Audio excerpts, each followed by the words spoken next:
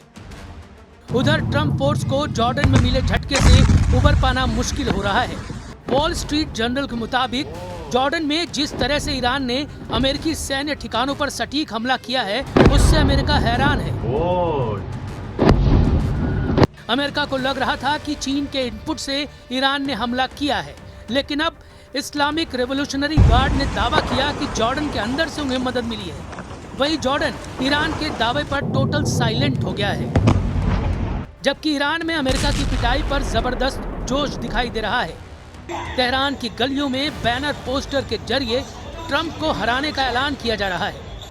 Tehran में banner पर Trump का मखौल उड़ाने वाली तस्वीरें दिखाई जा रही हैं, जिसमें उनके दिए गए नारे के चिथड़े उड़ाए गए हैं। एक तरफ ईरान अमेरिका पर दबाव बनाने का कोई मौका नहीं छोड़ रहा, तो दूसरी ओर कुछ अमेरिकी अधिकारियों के दावों से भी ट्रंप का हौसला पस्त हो सकता है।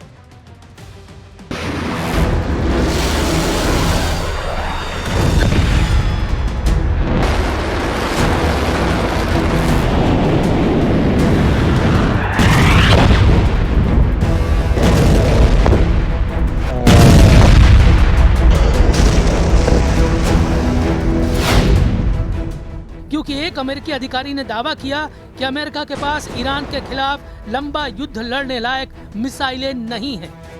ब्रिटेन के अखबार टेलीग्राफ ने एक रिपोर्ट छापी, जिसमें उसने एक अमेरिकी अधिकारी को कोट किया और लिखा कि अमेरिका ईरान के साथ लंबे और बड़े सैन्य संघर्ष के लिए अपनी ताकत बढ़ा रहा है, लेकिन उसके सामने हथियारों और मिसाइलों के भंडार की कमी एक बड़ी चुनौती बन रही है। रिपोर्ट के हिसाब से अमेरिकी रक्षा अधिकारी को चिंता है कि अमेरिका को अपने रणनीतिक हथियार के भंडार को बनाए रखना है, क्योंकि चीन और रूस के मोर्चे पर भी अमेरिका को हथियारों की जरूरत पड़ सकती है।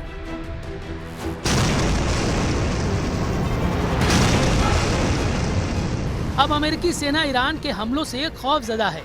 जब ईरान अमेरिका को ग्राउंड ऑपरेशन के लिए ललकार रहा है, तब हथियारों की किल्लत की रिपोर्ट डबल झटके से कम नहीं। लेकिन ट्रंप का मूड खराब करने वाला एक बयान इजराइल से भी आया है। इजराइल के विदेश मंत्री बेजलेल स्मोट्रिच ने घोषणा की है, अब उनकी सेना ईरान युद्ध में शामिल होने के लिए तैयार नहीं है। स्मोट्रिच ने दावा किया कि मौजूदा हालात इजराइल के लिए सबसे अच्छे हैं, इसलिए वो ईरान में अपनी ताकत जाया करने की जगह हमास और हिजबुल्लाह का सफाया करने में लगाएगा। हालांकि इसके पीछे ईरान से आए मोसाद के इंटेलिजेंस को माना जा रहा है, जिसमें बताया गया है कि ईरान ने एटम बमों की लैब एक्टिव कर दी है। मोसाद ने रिपोर्ट दी है कि ईरान ने पिछले साल अपने यूरेनियम संवर्धन सेंट्रीफ्यूज को पिकैक्स माउंटेन के नीचे गहरी सुरंगों में पहुंचा दिया था। बीते साल जून में 12 दिनों तक चले इजराइल ईरान युद्ध के बाद यूरेनियम सेंट्रीफ्यूज को बेहद सुरक्षित पिकैक्स माउंटेन ट्रांसफर कर दिया गया था। पिकैक्स माउंटेन, जिसे माउंट कोलांग भी कहते हैं, ईरान का सबसे सुरक्षित परिसर है। यह ईरान के नतांज यूरेनियम संवर्धन केंद्र के पास है, जहां पर 2 गहरे भूमिगत सुरंग नेटवर्क हैं। ये सुरंगें अमेरिका के सबसे शक्तिशाली बंकर बस्टर बमों की पहुंच से भी बाहर है।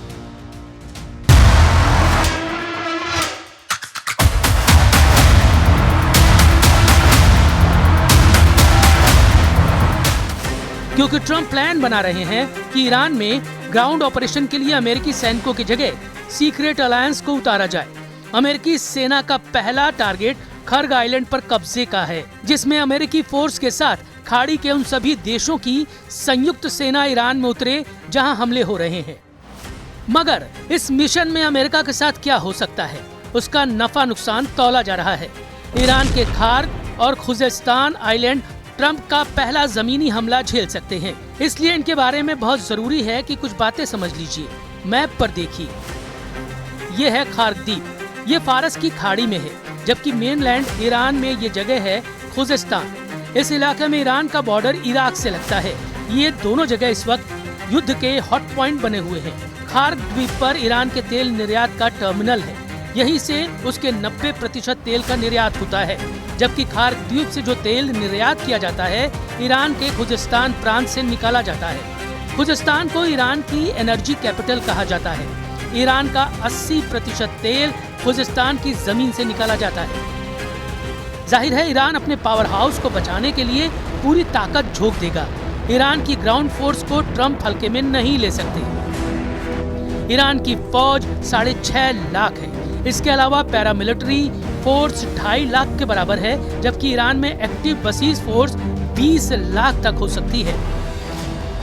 ये तो सिर्फ सेना की बात है। ईरान के 9 करोड़ लोग अमेरिका से युद्ध करने का ऐलान कर रहे हैं।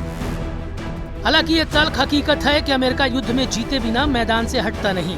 अगर अमेरिका जीत से दूर होता है तो दुश्मन देश को ही तबाह कर डालता है। सुपर पावर से दुश्मनी मोल लेकर खाड़ी में कई मुल्कों का नक्शा बिगड़ चुका है। अभी ईरान पर ट्रंप सिक्योरिटी का बहाना बनाकर हमला कर रहे हैं। चुने हुए ठिकानों पर धमाके हो रहे हैं। जिस दिन अमेरिका ने फुल स्केल वॉर शुरू की, यकीन मानिए बर्बादी का अंदाजा लगाना मुश्किल हो जाएगा।